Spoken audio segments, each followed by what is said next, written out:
All right, so we'll finish up the surgery section today, and then we'll take a break, and then we'll do the review for the test, which is on Monday, correct? Fantastic. All right, any questions on the surgery stuff we covered last time? On sedation stuff. So we'll finish that up and then talk about some local anesthetics, and then we'll talk about some sleep drugs here at the end of the section as well. So it's a good thing everyone is nice and well awake. Hopefully you're getting your caffeine in, so that way you can be very alert for this section.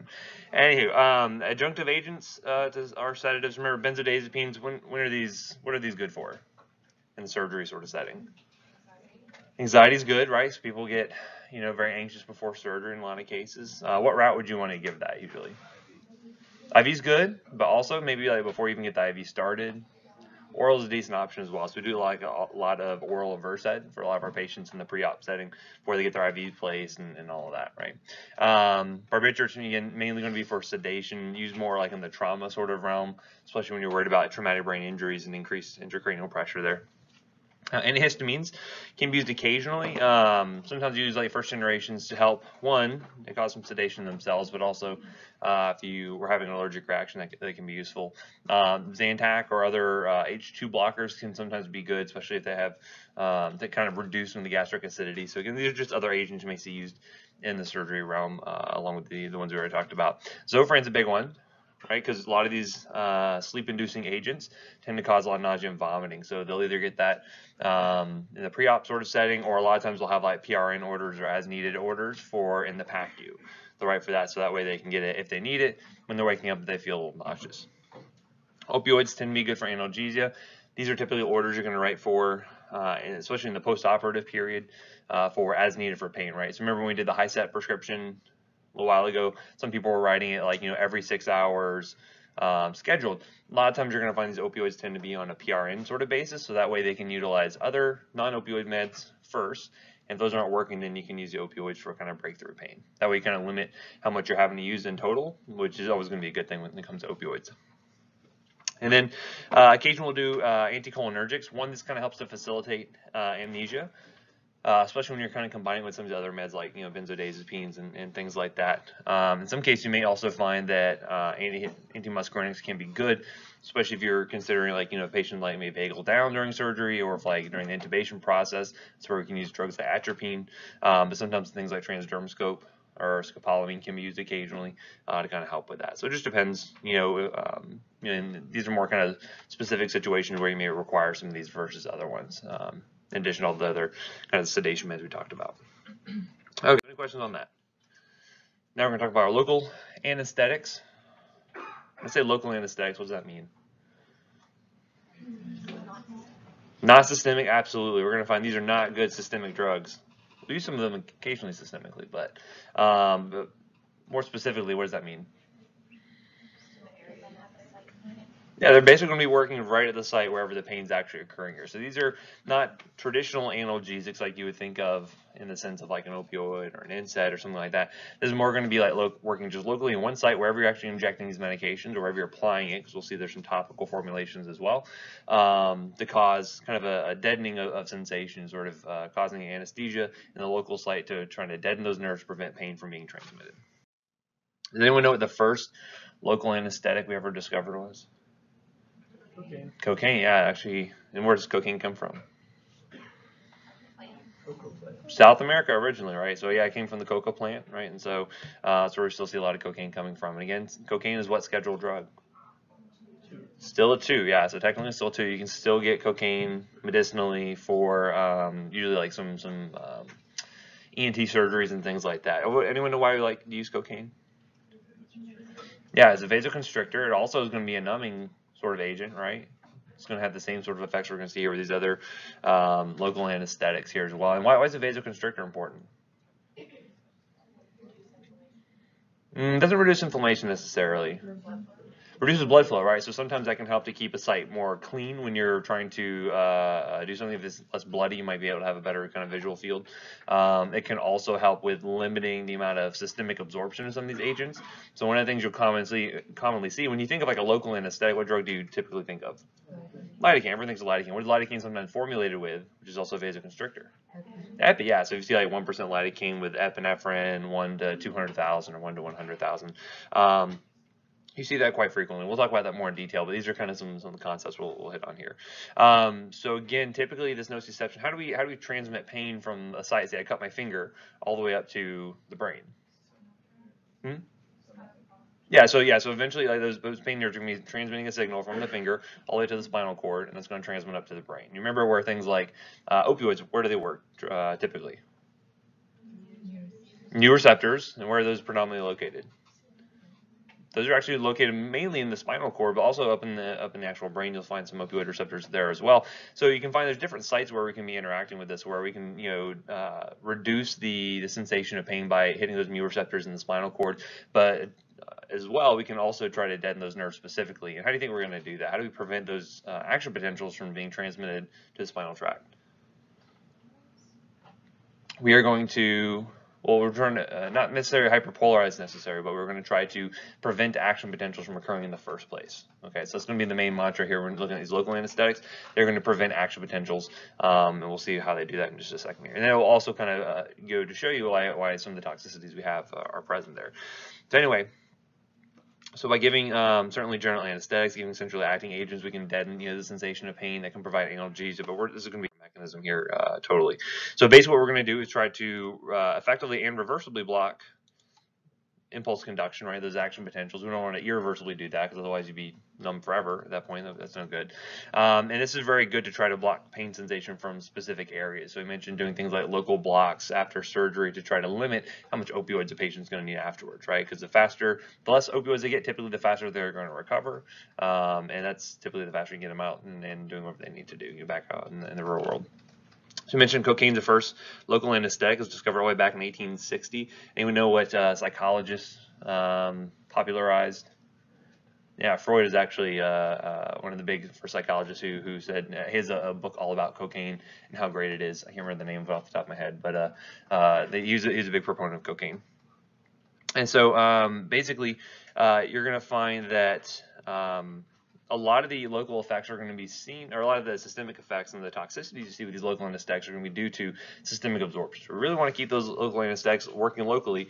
We're going to find there's lots of issues that they tend to get more systemic. Because again, some of these drugs we do give systemically. So for instance, which local anesthetic that we mentioned is also an antiarrhythmic? Lidocaine, right? And so we're going to see that in some cases that's appropriate. In a lot of cases it's not going to be. And so we actually have, we'll see some ways we can combat that in just a little bit. So again, these are going to be reversibly blocking impulse conduction. These are mainly going to be working by blocking sodium channels. Okay, that kind of makes sense how lidocaine's an antiarrhythmic, because again, if we block sodium channels in the heart, guess what? That can change how we're sending those action potentials down. And typically lidocaine's used for what type of arrhythmias? Yeah, generally ventricular arrhythmias, so like VFib, VTAC, those are the main ones you're going to see lidocaine being used for predominantly. And so basically by blocking the sodium channels, you can prevent transmission of an action potential. And so that pain signal, even though the pain may be occurring there, that the signal never gets transmitted all the way up to the spinal tract. You never really sense it occurring in the first place. Now again, does this only deaden the sensation to pain stimuli? That's going to be everything, right? So again, if you have bupivacaine or something applied to the finger, guess what? You're not going to feel really anything happening in that finger there. So it kind of deadens all those nerves, but the main ones we're kind of focused on are going to be those kind of pain mediating nerves.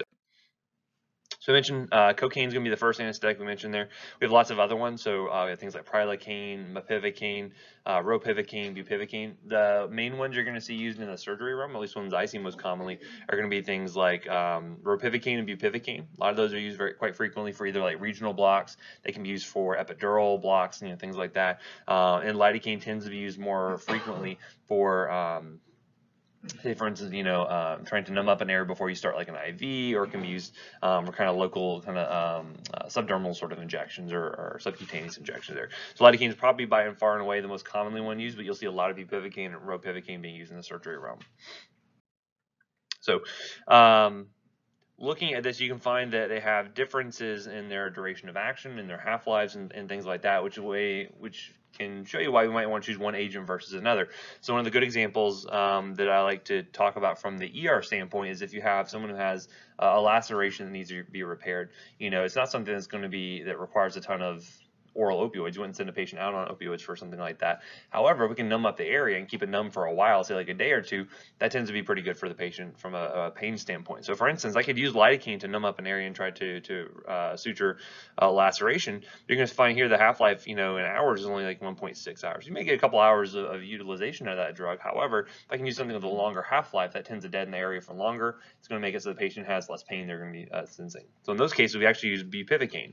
We'll inject bupivacaine into the area, and that will keep it numb for longer. And so those choices are going to be dictated on things like duration of action, etc. So there's just little things. Again, you don't have to memorize this list by any means, but just know that it's one of those things that it goes into our decision making when we try to use one versus another.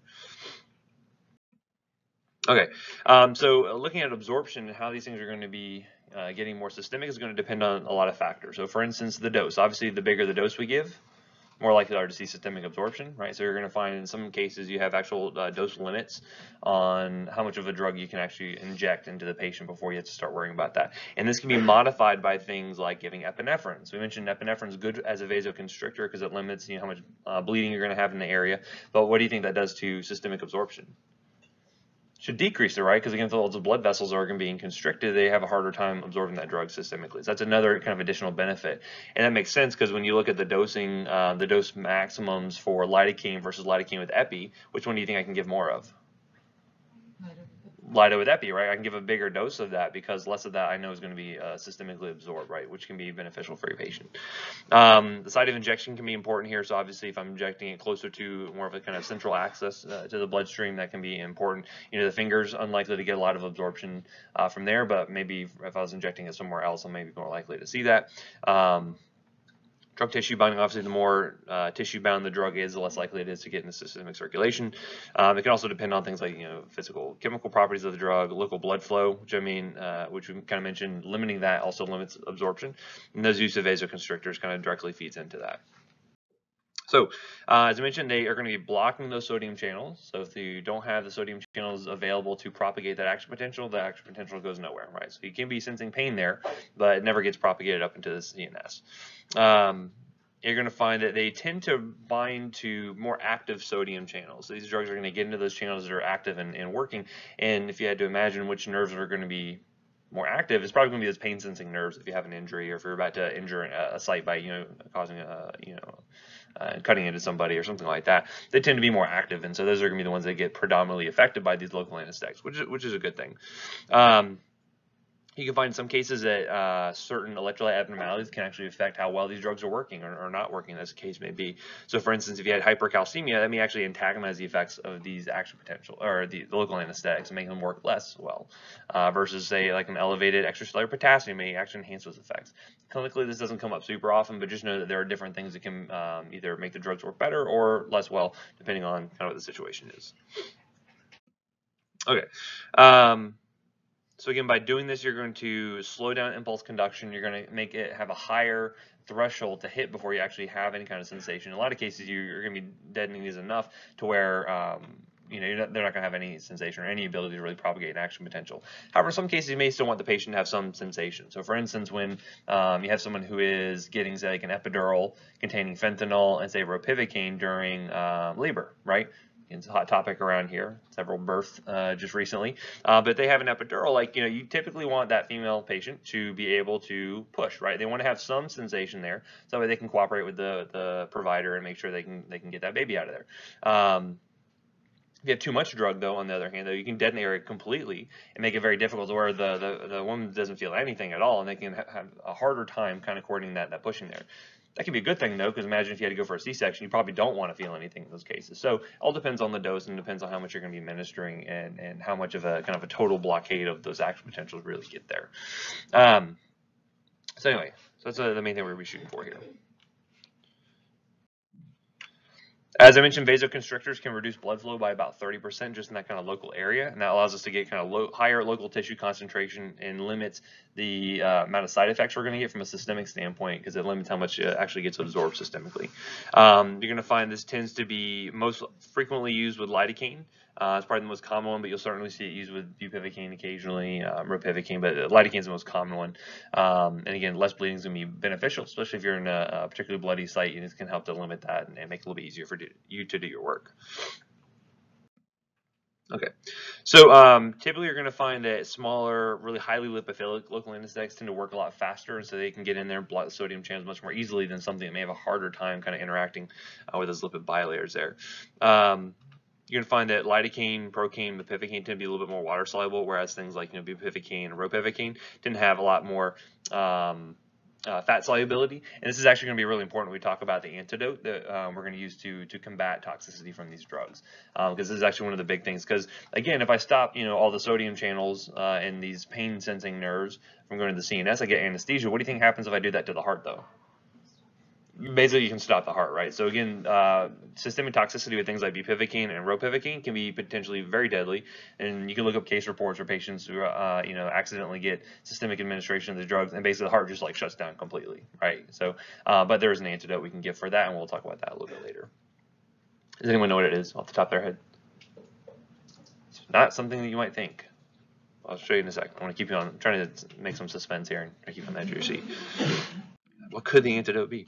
All right, so anyway, so routes of administration, topical is going to be a common one. So certainly we see things like lidoderm or lidocaine patches. Anyone familiar with those? Right, they can be applied. You see those used for things like shingles and a lot of neuropathic pain. Can be used occasionally. We can also use like topical creams and things like that to try to numb up areas. So we do that quite frequently for, especially patients who have like implanted ports. We apply a local anesthetic, usually like a lidocaine-containing product, to the skin. Give it some time to actually sink in and start to deaden those nerves, and then we can go in and inject and find that port. That helps to limit some of the pain associated with having those injections done on those patients. You can inject into specific nerves and actually deaden a whole area based on where you're injecting this into. And also like epidural, subarachnoid spaces are another very common ones we're going to see there as well. Again, very rarely do we use IV administration of these drugs. Lidocaine is probably one of the few exceptions, and that's going to be used as more as an antiarrhythmic. So it'll have its own set of dosing. We talked about that back in the antiarrhythmics, so I'm not going to belabor that point here. If you were to accidentally give bupivacaine IV to somebody, you're probably going to end up killing them. So don't do that. That's one route we are going to try to recommend avoiding whenever possible. Okay, so typically you want to be choosing a local anesthetic based on the kind of duration of action you're looking for. So for instance, with these like small minor lacerations we see in the ER, we don't want to send patients home on like hefty duty opioids for that analgesia. We want to be able to deaden those nerves for a couple of days and allow the wound to heal and kind of limit that pain there. So using something like bupivacaine with longer half-life works a lot better for our patients than lidocaine.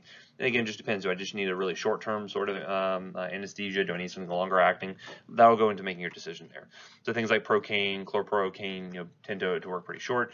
Intermediate acting ones, so things like lidocaine tend to use pretty frequently. They have some of our long-acting ones, like things like bupivacaine. There's even levobupivacaine. What do you think the relationship is there? Enantiomers. I think it's probably one thing that one thing in PA school that you guys get that probably no one else gets. I always make a point to mention the enantiomers, but at least know what racemic mixtures and enantiomers. You have that kind of ingrained in your mind, I hope, after this. Anywho.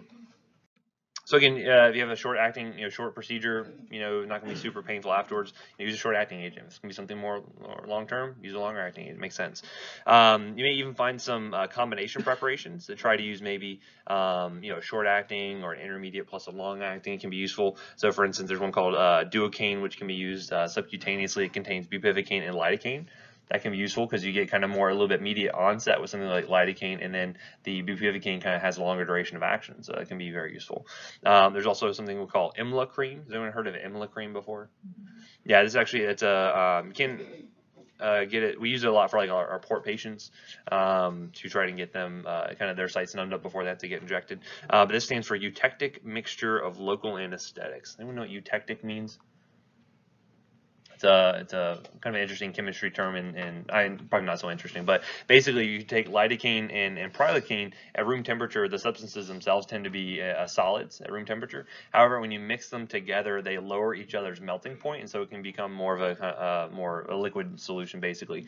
So that's eutectic, when you mix two things together and their melting points tend to lower. So again, a little bit of trivia there. But anyways, that's why we call it IMLA cream. That's where that name comes from. Anyway, that contains lidocaine and prilocaine, and we use that topically a lot of cases. Now, which one do you think has a faster onset, like a subcutaneous injection or let's say topical? Yeah, subcutaneous is always going to work faster because, again, we're injecting it right into the site where it needs to work. Anything topical is going to take some time. So in some cases, this can take 30, 45 minutes before that really kind of gets absorbed through the skin and can interact with the nerves that you're interested in anesthetizing.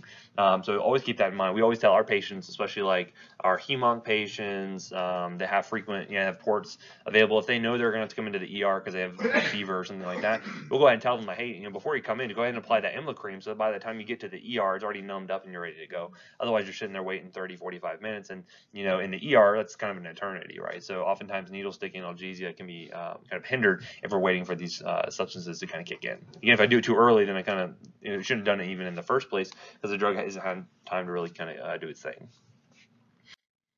Okay, so as far as toxicity goes, this is really important to be familiar with because you want to be able to recognize it before a patient actually manifests kind of more serious signs and symptoms. But basically, these will be occurring from absorption of the drugs into the systemic circulation, or if you directly applied it IV or something like that inadvertently. And so this is going to be direct neurotoxicity you can find with these. So typically, if especially when you have, say, like major nerve trunks or in the spinal cord, if you have too much drug administered, you can also see a lot of this direct neurotoxicity here. Seizures can tend to be a big thing we worry about in high doses with these drugs.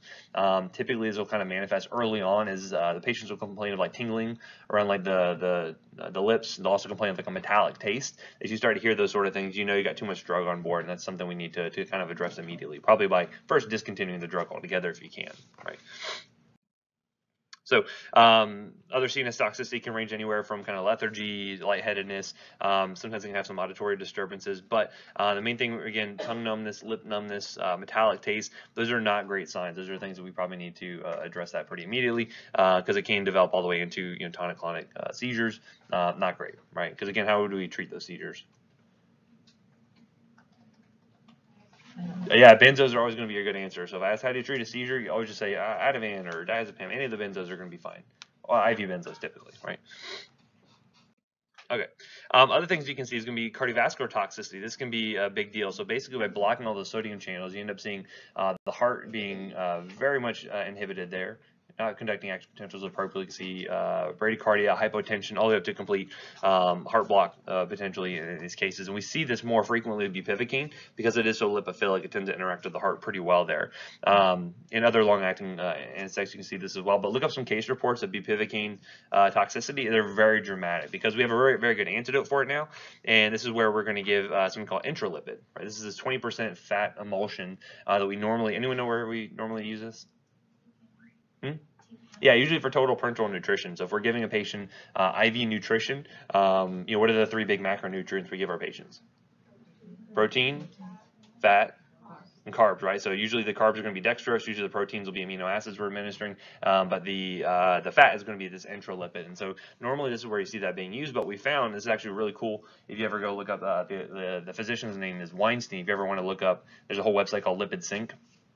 You can look up, and basically it is this concept where if I can apply a large amount of fat into the blood, I can have this very lipophilic drug like bupivacaine partitioned off of the heart tissue and into this new lipid layer. And so by doing that, you relieve that local anesthetic off of the heart and allow the body time to metabolize the anesthetic and get rid of it.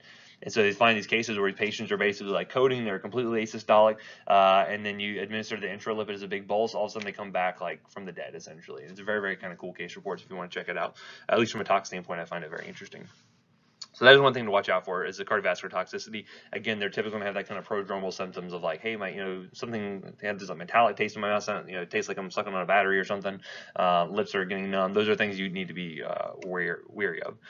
Other thing you can see potentially is hematologic toxicity. This is sometimes manifested as methemoglobinemia.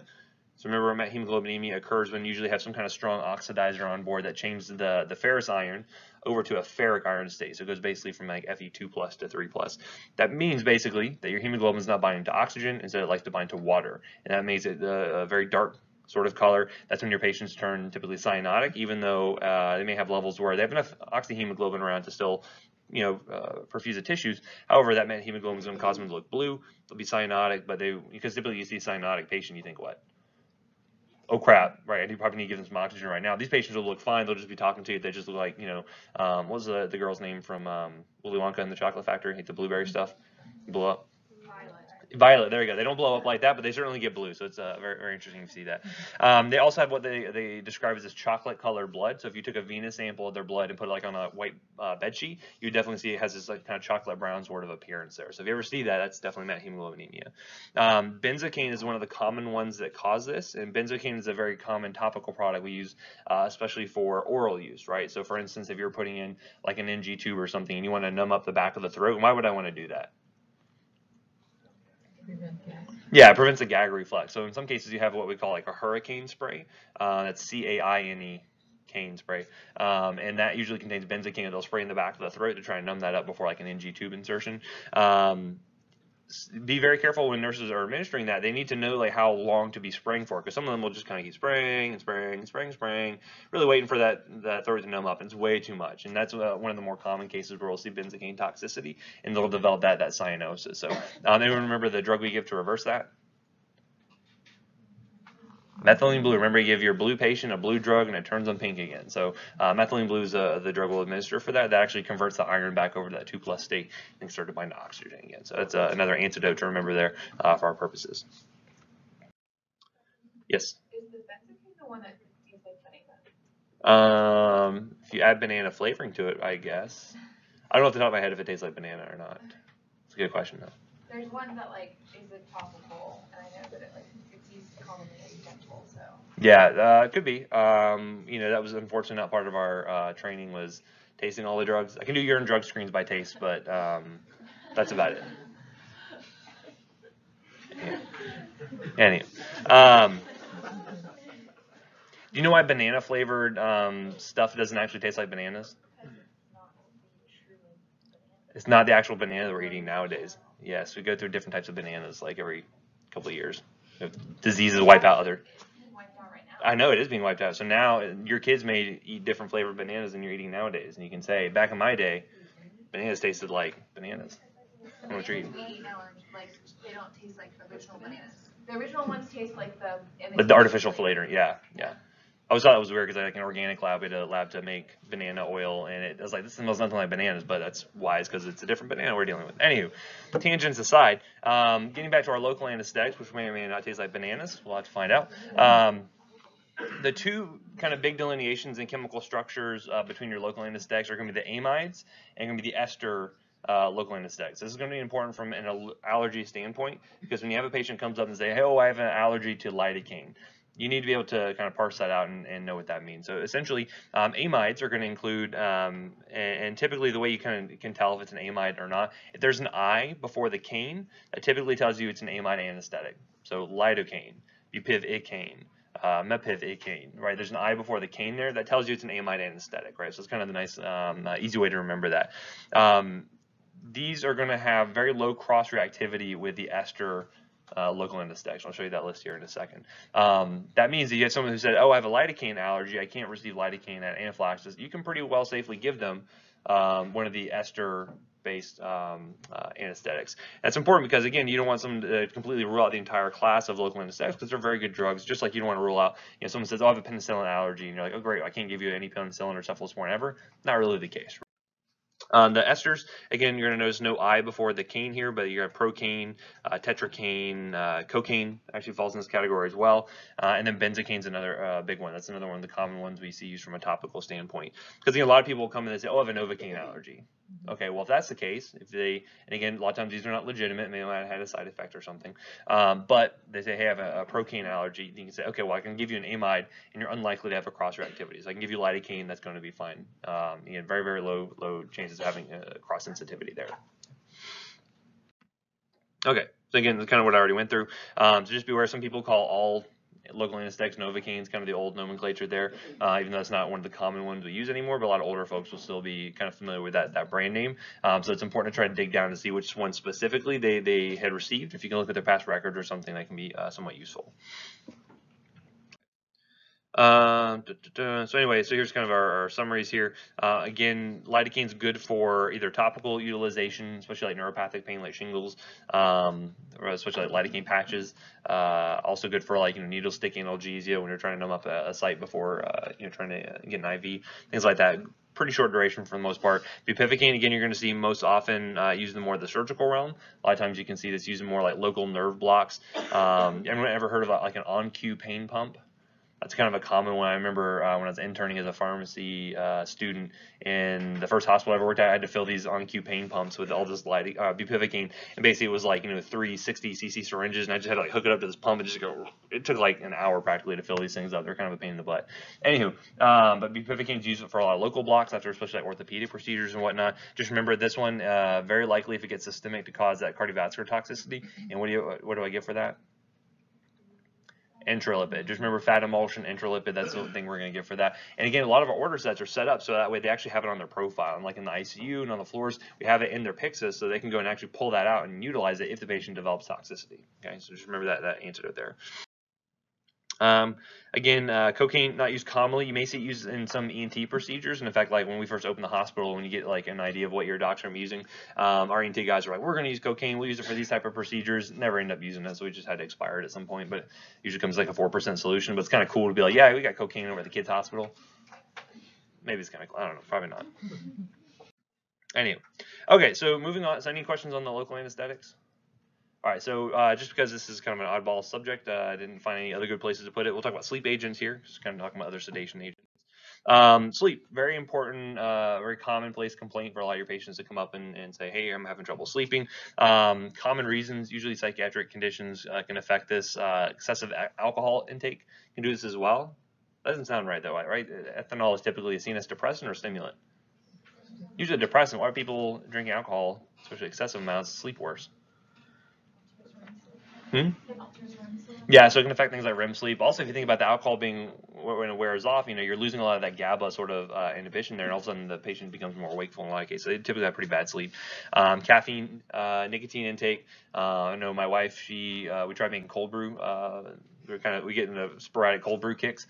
Anyone familiar with cold brew coffee? Really like brew it at room temperature and it gets like super concentrated, very caffeinated. And she was like, oh, I'm just going to drink this. And she drank like her normal amount of coffee without diluting it, like 2 cups of that. And she's kind of a small person, as you might have seen. And so she was like wide awake for like 2 days straight. It was very bad. Make sure you dilute your cold brew beforehand. Anyway, but things like nicotine use, all these things can certainly affect your patient's ability to sleep. Sleep hygiene is super, super important. I'm not sure if any of you ever do this, but I know a lot of people, they go to bed and what's the first thing they pull out? Their phone or their laptop or something, and they're staring at this big blue light just kind of beaming in their face. Like, that's not really good sleep hygiene. So a lot of times they say, hey, use the bedroom for sleep and for sex only. Everything else, try to keep it out of there, right? Not for eating. You don't want beds in your classroom or in your bed. Any kind of bugs like that you don't want. Avoid daytime naps. But again, what kind of adult gets a chance to take a nap anymore? Yeah, no one. Exercise can help with this as well. Reducing things that can exacerbate this, like nicotine, alcohol, etc. And of course, avoid liquids at bedtime, especially for your older patients, because again, if they get up in the middle of the night and have to go to the bathroom, they're a bigger fall risk as well, especially if they're on any of these sleep meds, as we'll find. So that can be kind of an issue there. If they do have to use the phone or something in the bedroom, like a lot of phones now and laptops and things like that now have like a I guess that nighttime mode on phones nowadays, they'll kind of like yellow the thing. That can sometimes help. It's supposed to help kind of reduce that blue light kind of strain on your eyes. But anyway, a lot of people don't like sleep hygiene. But did I skip a slide? No? Okay. Anyway, so for sleep aids, we have a plethora of agents that can help us to induce sleep. Some are available over the counter. Some of them are going to be prescription only. Which one's going to use over the counter? Yeah, so mainly, first generation antihistamines are going to be the big ones here. So things like doxylamine, usually sold as Unisom, kind of marketed for that specifically. Diphenhydramine will work for this. Chlorpheniramine, any antihistamine that's a first generation agent is going to work for this. If I use something like fexofenadine, will that work? Fexofenadine or Allegra? No, that's a second generation. Doesn't cross the CNS. That's not going to help me out at all. So you need to use first generation agent. The big thing we're going to see with these agents is they tend to be habit inducing, right? So just like you want to avoid using stimulant laxatives for patients with kind of chronic constipation, same thing goes here. Because if I get used to taking these medications every single night before I go to bed, what happens if I stop taking them? rebound insomnia is going to be a big deal, right? So again, they get very kind of dependent on this stuff. It's not like addiction necessarily, but they get dependent on this. So diphenhydramine, doxylamine, the most common ones. They tend to be overall less effective than benzos. However, if I can use something easy, over the counter, not a controlled substance, I'll try to use that first. That's just my preference to try to recommend that initially. But be aware of the anticholinergic side effects, especially in elderly patients. I would definitely avoid it for patients who are more elderly, who are more kind of susceptible to those kind of CNS changes. Antidepressants have been used occasionally. Things like tricyclic antidepressants like doxepin has been used for sleep maintenance, insomnia. Trazodone is another big one. Anyone remember how trazodone kind of differs? Yeah, it's kind of like a partial serotonin antagonist, and it's got a lot of alpha blockade. Remember how it causes hypotension? Or the other big side effect with the trazodone? Priapism is the other potential thing you see in your male patients there. This is good for patients like substance abuse history if you do not want to use a controlled substance. If you don't want to use a benzo or any of the other sleep drugs we have that are controlled substances, these are better options here. And in fact, in some cases, the anticholinergic side effects can be beneficial. So imagine if you have like a small kid who has like chronic bedwetting, giving anticholinergic usually does what to the urinary tract? Yeah, usually see urinary retention. So sometimes things like imipramine will be given to kids overnight in order to make sure they try to limit how much urination that happens, and hopefully decrease the bedwetting episodes. It just depends. Looking at a couple of different random agents here for sleep aids. Here, these are going to be prescription products going forward. You have things like suvexorin or Belsomra. This is actually working via a very novel sort of mechanism compared to a lot of the other drugs we have. These are affecting these orexin A and B receptors. Are actually antagonizing them. And so you're going to find that it doesn't induce sleep, and that's kind of an important thing here. Is the question is like, does your patient have trouble going to sleep, or they have trouble staying asleep? Could be both, but usually it's going to be one or the other. So this actually doesn't induce sleep. It won't make you kind of lethargic kind of baseline, but it does turn off this kind of wake signaling. So this could be something where a patient kind of gets up several times during the night. This may be a good option for them in those cases there. So again, approved for kind of maintaining sleep, especially if they don't have big issues kind of getting to sleep in the first place. Again, with a lot of these drugs, you're going to see the somnolence and lethargy are going to be a big side effect here. But actually some of the interesting side effects seen with this due to affecting these orexin receptors, you can see sleep paralysis. That sounds fun, right? What is sleep paralysis? Yeah, scary, like the stuff of nightmares, right? You know, like you're awake, you're conscious, but your body's not really kind of has not woken up yet. It can be bad. Narcolepsy-like syndromes are possible here. So again, not a first-line agent, but another one you may see used occasionally for kind of maintenance of sleep. We have things like Romeltion or Roserum. Some of these have very interesting commercials. I don't know, I think this one might be the one that has like the Abe Lincoln and the beaver. And look it up. It's kind of funny. Anyway, so this is actually a melatonin receptor agonist. So again, one of the herbal supplements we use quite frequently for sleep aid is melatonin, right? You can also do things like valerian root and maybe chamomile tea or something, but melatonin is one of the more common ones we're going to use here. It's pretty okay. Some people do really well with herbal melatonin, especially if they don't have like major sleep issues. This is actually working as an agonist of those receptors.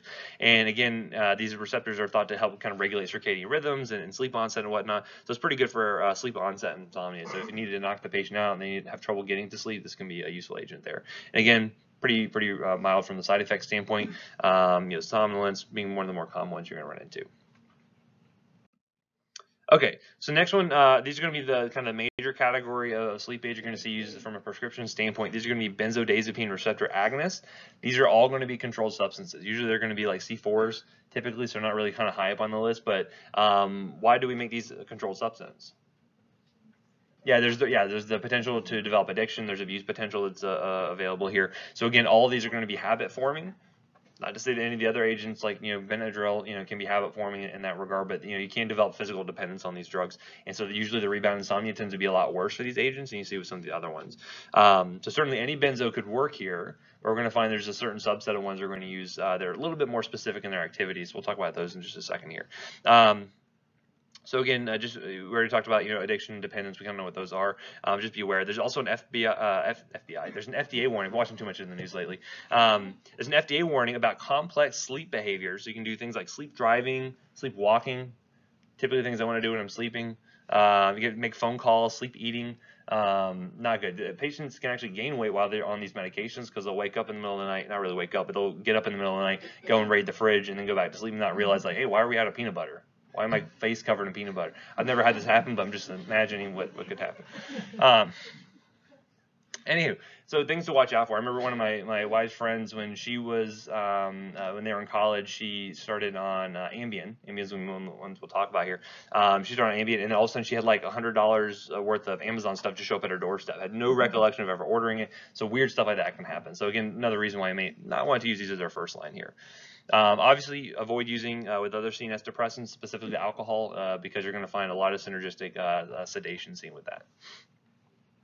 And typically not used in cases of sleep apnea. Why do you think that would be the case? So they're already kind of obstructed anyway. They're already usually are pretty well riding high on the hypercapnia, right? So they usually have kind of high levels of CO2 anyway. If you use something else that can blow up their respiratory drive potentially, you can see how that kind of snowballs together, and you can potentially kill somebody. So sleep apnea is not a good one. Substance abuse will probably avoid these agents altogether. They can use some Benadryl, they can use some doxylamine, but avoid these agents for those patients. Okay, you want to be aware that using a long half-life agent is not going to be good for your patients. You want something that's going to be relatively short-acting, especially if their only issue is kind of getting to sleep. If they can stay asleep, they only need a very short-acting agent, because the problem is going to be daytime residual grogginess, right?